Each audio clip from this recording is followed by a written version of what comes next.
Wilson அவர்கள்ட்ட அப்ப இந்த மூன்றாம் கட்ட தேர்தல்ல எதிரொலித்திருக்கக்கூடிய விஷயங்கள்லாம் என்னவாக இருக்கும்?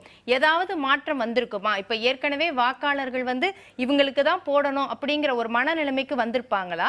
இந்த பிரச்சார பேச்சா இருக்கட்டும், இந்த நடந்த கர்நாடகத்துல நடந்த பிரஜ்வால் ரேவண்ணா விஷயமா இருக்கட்டும், சந்தேஷ் காலியா இருக்கட்டும், இதெல்லாம் ஒரு தாக்கத்தை ஏற்படுத்தி மாற்றுவதற்கு, வாக்காளர்களுடைய மனம் மாறுவதற்கு வாய்ப்புகள் இருந்திருக்குமா? இல்லை, கண்டிப்பாக. எப்படின்னா, முதல் கட்ட தேர்தல் வரைக்கும் பிஜேபிக்கு ஒரு பிம்பம் இருந்துச்சு. அதாவது பிஜேபி மிகப்பெரிய அளவில் வெற்றி பெறக்கூடிய வாய்ப்பு இருக்கிறது. தென் மாநிலங்களை இல்லாமல் வட மாநிலங்களை பொறுத்த வரைக்கும் வாய்ப்பு இருக்கிறது, ஏன் வடகிழக்கு மாநிலங்களில் கூட வாய்ப்பு இருக்கிறது அப்படின்ற மாதிரி தான் ஒரு பேச்சு இருந்துச்சு. அந்த ஒரு பிம்பம் இருந்துச்சு. அது எல்லாருமே உண்மையாக கூட இருக்கலாமான்னு ஒரு நம்பினாங்க. ஆனால் முதல் கட்ட தேர்தல் முடிந்து இரண்டாம் கட்ட தேர்தல் வரும்பொழுது பிஜேபியோட உச்சபட்ச தலைவர் மோடி அவருடைய பேச்சில் சில மாற்றங்கள் தெரிஞ்சுது. அந்த மாற்றங்கள் எதனால் வந்ததுன்னொடனே அது ஒரு பெரிய விவாத பொருளாக ஆச்சு. காரணம் என்னென்னா, தேர்தல் அறிக்கை, அதாவது காங்கிரஸுடைய தேர்தல் அறிக்கை, பிஜேபியின் தேர்தல் அறிக்கை. காங்கிரஸோட தேர்தல் அறிக்கை ஒருவேளை அது கதாநாயகனாக மாறிடுச்சா அப்படின்ற எண்ணம் பிஜேபியினுடைய உயர்மட்ட தலைவர்களுக்கு வந்துருச்சுன்னு நினைக்கிறேன். ஒரு விவாத பொருளாக அது ஆச்சு. அதில் ரெண்டு விஷயங்கள் மிக பெருசாக பேசப்பட்டது, பேசு பொருளானது. ஒன்று, ஜாதி அடிப்படையில் இடஒதுக்கீடு, அது ஒரு பேசு பொருளானது. அடுத்தது 1,00,000 ரூபாய் வரைக்கும் பெண்களுக்கு கொடுக்கக்கூடிய வாய்ப்பு இருக்கிறது, ஏழை பெண்களுக்கு, அப்படின்ற ஒரு பேசு பொருளாச்சு. மூன்றாவது என்னென்னா, இளைஞர்களுக்கு பயிற்சி கொடுப்போம், அந்த பயிற்சி காலத்தில் அவர்களுக்கு உதவித்தொகையாக கொடுக்கப்படும் அப்படின்ற மூன்றும் பேசு பொருளான ஒன்று. பிஜேபி தன்னுடைய தேர்தல் அறிக்கையை ஒரு அஃபென்சிவாக எடுத்துகிட்டு போகாமல் காங்கிரஸுடைய தேர்தல் அறிக்கையை எடுத்துக்கிட்டாங்க. அவங்க காங்கிரஸுடைய தேர்தல் அறிக்கையை எடுத்துகிட்டு அவங்க பேசு பொருளாக கொண்டு வரும்போது ஜாதி அடிப்படையில் இடஒதுக்கீடு அப்படின்னு சொல்கிறாங்க. ஆனால் இவங்க என்ன செய்வாங்கன்னா, அப்போ பொருளாதார அடிப்படையில் இடஒதுக்கீடுன்னு போயிடுவாங்க. அதனால் ஜாதி அடிப்படையில் இடஒதுக்கீடு எடுத்துட்டு சிறுபான்மை அடிப்படையில் இடஒதுக்கீடு கொடுப்பாங்கன்னு ஒரு விஷயத்தை அவங்க கொண்டு வந்தாங்க. அதற்கு தேர்தல் அறிக்கையை அவங்க காரணம் காட்ட முடியல. காரணம் என்னென்னா, தேர்தல் அறிக்கையில் ஜாதி அடிப்படையில் எது ஒதுக்கிது, அதில் ஒரு மைனஸ் இருக்குது. காங்கிரஸுடைய தேர்தல் அறிக்கையிலே அது இன்க்ளூசிவ் ஆஃப் எக்கனாமிக்கல் ஸ்ட்ராட்டஜி அவங்க கொடுத்துருக்காங்க, சென்சஸ். பொருளாதார அடிப்படையில் இடஒதுக்கீடு கூடாது அப்படின்றது தான் அண்ணல் அம்பேத்கர் சொன்னது. ஆனால் இவங்க ஜாதி அடிப்படையில் நாங்கள் கணக்கீடு பண்ணும்போது பொருளாதார அடிப்படையிலையும் கணக்கீடு பண்ணுவோன்னு அந்த வார்த்தையை கொடுத்துருக்காங்க. அதை பிஜேபி பெருசாக எடுத்துக்காமல் பூதகர்மம், ஏன்னா அவங்களும் பொருளாதார அடிப்படையை நம்புகிறாங்க. அதனால் அவங்க அதை பெருசாக எடுக்காமல் சிறுபான்மை மக்களுக்கு இவங்க கொடுத்துருவாங்கன்னு எடுத்தாங்க. அந்த விஷயத்தை எடுக்கும்பொழுது தான் எல்லை கோட்டை தாண்டி பேசிவிட்டார்கள். குறிப்பாக பிரதமர் மோடி எல்லை கோட்டை தாண்டி பேசிவிட்டார். அவர் முதலமைச்சராக இருந்த காலகட்டத்தில் அதை பேசியிருந்தா கூட அந்த காலத்தில் அது எடுபட்டிருக்கும். இன்றைக்கு உச்சாணி கொம்பில் ஒரு உயர்ந்த பதவியில் அமர்ந்து விட்டு 10 வருடங்கள் வளர்ச்சி திட்டங்களை பற்றி மட்டுமே பேசிவிட்டு இன்றைக்கு பிஜேபி என்ன செய்துட்டாங்கன்னா, காங்கிரஸ் உங்களுடைய தாலி கொடியை கூட எடுத்து அதை இஸ்லாமியர்கள் கொடுத்துருவாங்க. அதுலேயும் என்ன கட்டத்துக்கு போயிட்டாருன்னா, இரண்டாம் கட்ட பேச்சுக்கு போயிட்டார். ஊடுருவல்காரங்களுக்கும் மூன்றாம் கட்ட பேச்சு அதிகமாக குழந்தை பெறுவர்களுக்கும் கொடுத்துடுவார்கள். இப்படி பேசின உடனே நடுநிலையாளர்களுக்கு கூட அதை ஜீரணிக்க முடியல.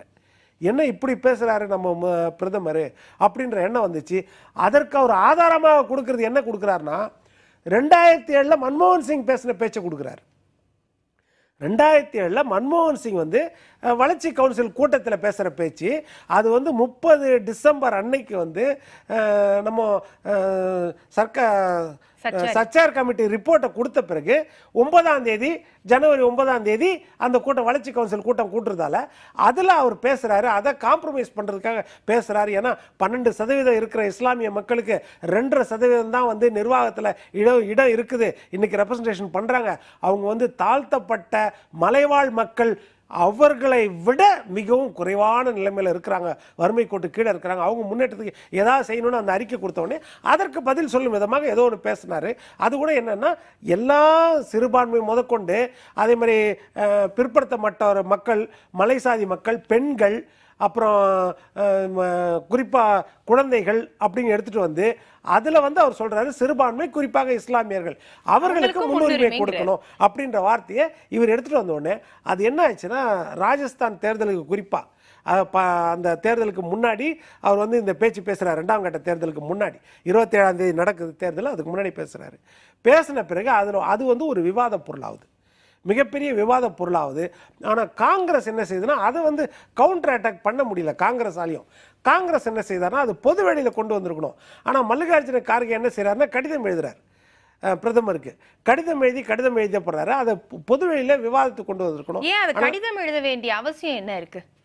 அது அவசியம் இல்ல, கடிதம் எழுத வேண்டிய அவசியம் கிடையாது. அதாவது இவங்களும் ஒரு பயம் வந்துருச்சு, இவங்களுக்கும் ஒரு பயம் வந்துருச்சு. என்ன பயம் வந்துருச்சு?